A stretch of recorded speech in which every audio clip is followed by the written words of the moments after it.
Okay, so first I'm going to get into lighteners and mix ratios and lighteners that I use. So first of all, I use Draco. Mama, see that. You bunny. do? You see Look bunnies? down. We were talking about bunnies, so she's all into it. So I use Draco Vero Lights. I use Draco Free Play. That's your foot. It's just my foot. And the with bunny. the Draco Vero Lights, I think that's what it is. It lifts up to 8 levels. It's de-dusted, and I never use above a 20 volume with that one. That one I use primarily for baby lights, and I keep a 5 volume and a 20 volume for that. So when I'm working my baby lights, I can get really nice slow lift on it where I'm not frying the hair off. And then for the Draco Free Play, honestly, my go-to is 30 volume, and I can change how strong that lightener is based off of the insulator. So open air, it's gonna be more like a 20 volume. The mesh sheets, I would say like a 25 volume, and then plastic and foil, it's gonna work more like a 30 volume. Now, the mix ratios that you use with your lightener, it is not just a suggestion from the manufacturers for what they tell you to mix. There's a science behind it. These are chemists telling you, 1:1 or 1:2. If you're mixing way above or you're not weighing out your color, you're gonna get inconsistent results, you're gonna get bleeding. It's just not gonna go as predictable as you would hope for the services. So I always weigh out my lightener, because when I'm doing foil work, the last thing I want is to have it too runny and leak out and give me nice bleed marks all along those foil lines. Hold on. What, Harper? In just a minute, Kay? And then with the balayage, I do a 1:1 in the root area because I'm not wanting to get any speckling or any bleeding. It's going to keep it really, really thick. So you need to make sure that you lay it on very thickly, because the less amount of the balayage lightener you apply to the hair, the less lift you're going to get because it's going to dry out way quicker. So keeping it thick and making sure it's layered on is going to be key with that.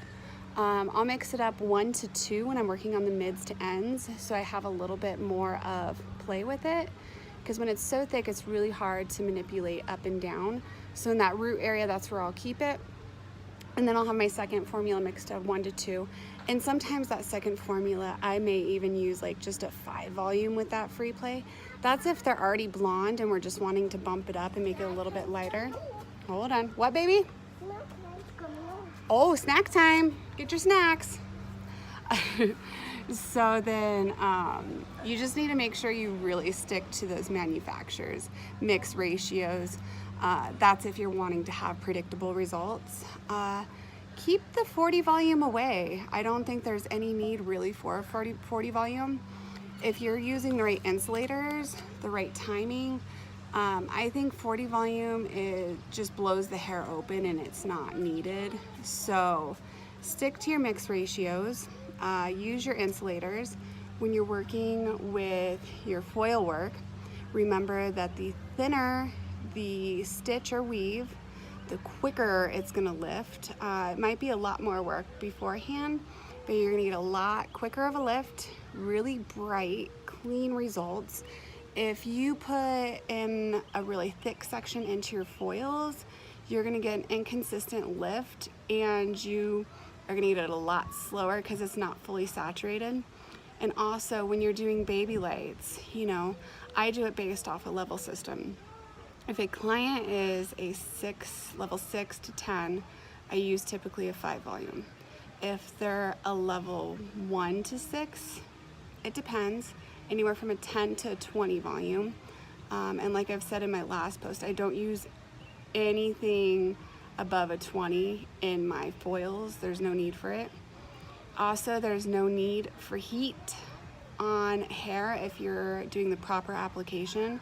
The only time I'll get heat anywhere near lightener is if it's really cold in the salon, whether it's from winter time and the heater's not as hot as I need it, or if it's winter time and the AC is blowing on to the hair. I might just warm up the hair just a little bit with my blow dryer, not underneath the hood. And sometimes I'll take a towel, lay it over the head because the heat from the head will keep it warm, and it'll just keep your product a little bit warmer as well. So stick to those mixing ratios. If you want consistency, keep heat away. It's all about keeping the hair healthy. And also make sure that with your lightener, you're playing with your different insulators, whether it's open air, mesh, plastic, foil. The lightest lift is going to be open air to your strongest lift, which is foils. And you need to make sure you evaluate each client, what they need and where they need it on their hair. If they want a softer lift, you don't need to necessarily use a softer volume. You can per se use like open air at the root area and then use mesh or plastic on their mids and ends, so it has that transition from a dark to light, and you can use the same volume. Also with lightener, I will remix often, that way your lightener is staying strong. Hi baby! So your lightener is always staying strong and it's not just fluffing out. So, you know, work smarter, not harder. Keep your client's hair in consideration with the health, the lift. And with lightener as well, you need to make sure that you're looking at, if your client gives you a picture, you know, are the ends fully kind of ombre'd out and saturated? Harper's calling for me. Are they fully saturated, or is there dimension between them? So play with those, but that is my tip for lighteners today. I hope you guys enjoyed it. Harper's telling me to rescue her. Help, help, help. Are you saying help? Yeah, come over and help me. Bye guys.